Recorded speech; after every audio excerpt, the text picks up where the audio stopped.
Hey everyone, it's Tyler, the Antenna Man. Is the future of broadcast TV up in the air? An article on Verge.com thinks it is because of the slow rollout of ATSC 3.0 and competition from streaming services. While I'm going to reference parts of the article in this video, I would highly recommend reading the whole thing as it's very well written. I include a link to it in the description below.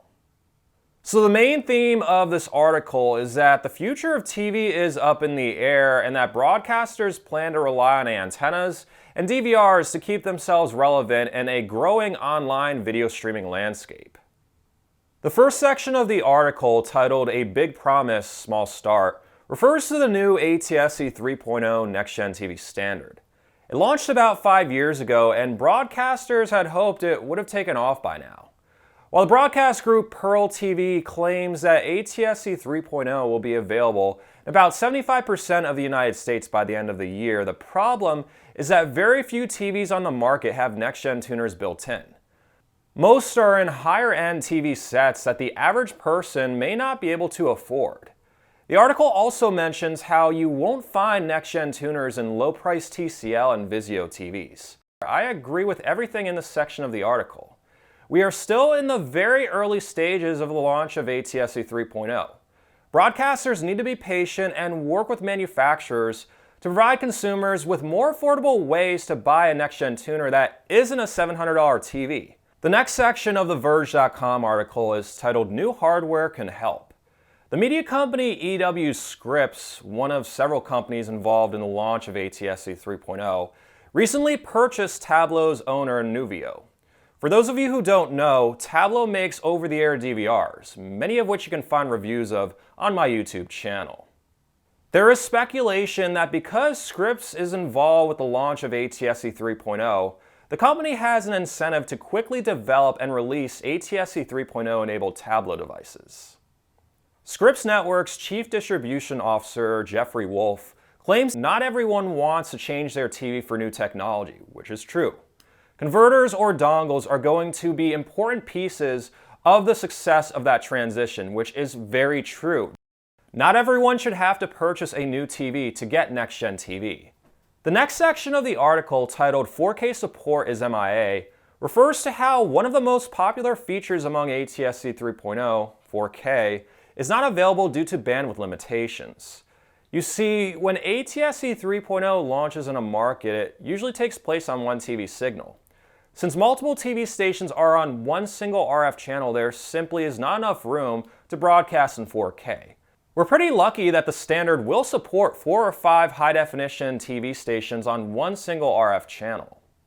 For the most part, we probably won't see 4K over the air for several years due to the ATSC 1.0 simulcast requirement for any TV station that launches ATSC 3.0.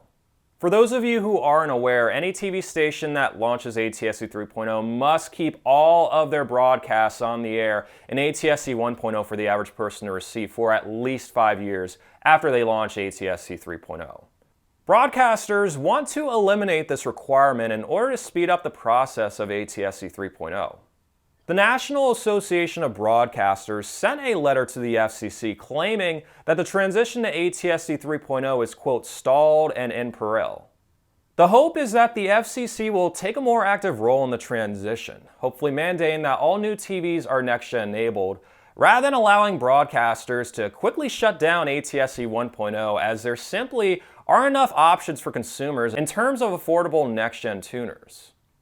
The last section of this article, titled "Free Streaming Channels Are Booming," is pretty self-explanatory. While broadcast groups are working really hard to push consumer adoption of ATSC 3.0, free streaming channels are taking off at a very rapid rate.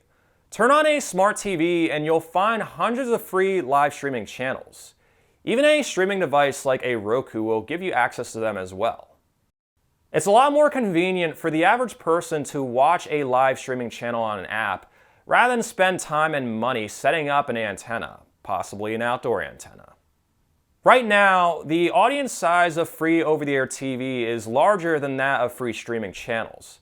However, streaming might surpass that of over-the-air viewers if ATSC 3.0 does not take off fast enough. I must say that I agree with everything in this article. Now, the future of TV is up in the air. The hope is that ATSC 3.0 along with DVRs will keep viewers tuned to local TV with the rapid growth of free streaming channels. Broadcasters have one shot to do this right and not screw it up. Give people the content that they want and allow them to watch it on their own time. It looks like it's going in this direction, so the future may be up in the air, but it does look bright. Thanks so much for watching this YouTube video, and rest assured that free over-the-air TV will continue to be free. That's been made very clear many times by several people involved in the launch, and I will protect it with my YouTube channel. Additional thanks to everyone who supports me on Patreon or is a member of my YouTube channel.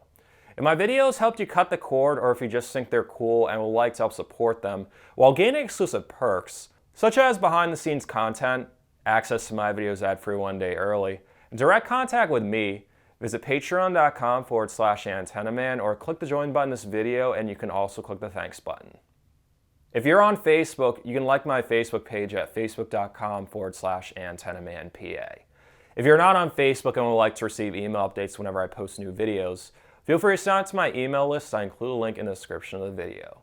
Stay tuned to my YouTube channel for more cord cutting and antenna related videos, and have an awesome day.